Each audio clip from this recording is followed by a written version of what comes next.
The Russian armed forces say that they've struck over 100 targets in Ukraine in the past 24 hours, including energy infrastructure, serving the Ukrainian forces, assembly workshops and also storage points for long-range attack drones.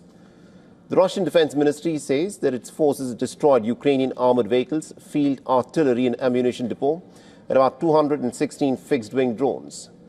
Meanwhile, the General Staff of the Armed Forces of Ukraine reported that its troops are engaged in about 134 combat clashes with Russian forces in the past day, repelling dozens of Russian attacks in areas such as Pokrovsk. And earlier, the Ukrainian drone attacks had killed about 3 people in Rostov, including 2 crew members and also a cargo vessel. 7 people were wounded in Batoysk. Now, the war ravages on, despite the US President Donald Trump hinting at a possible peace deal, but has urged the Ukrainian President Volodymyr Zelensky to move quickly to secure the deal. Well, they're getting close to something, but I hope Ukraine moves quickly. I hope Ukraine moves quickly because Russia's there.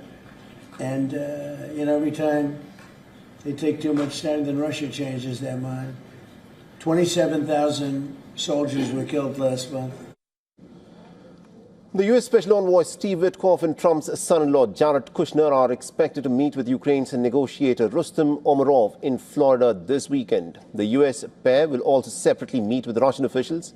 Meanwhile, French President Emmanuel Macron has urged Europe to re-engage with Russian President Vladimir Putin after the European leaders struck a funding deal for Ukraine.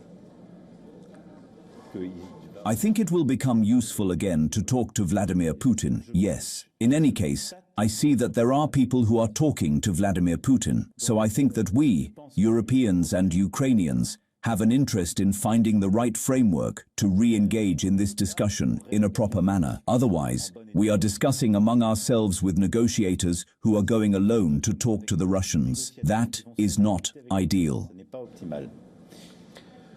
Germany's Friedrich Merz said that Europe has sent a clear signal to Putin that this war will not be worth it by agreeing to send $105 billion to Kyiv over the course of the next 2 years.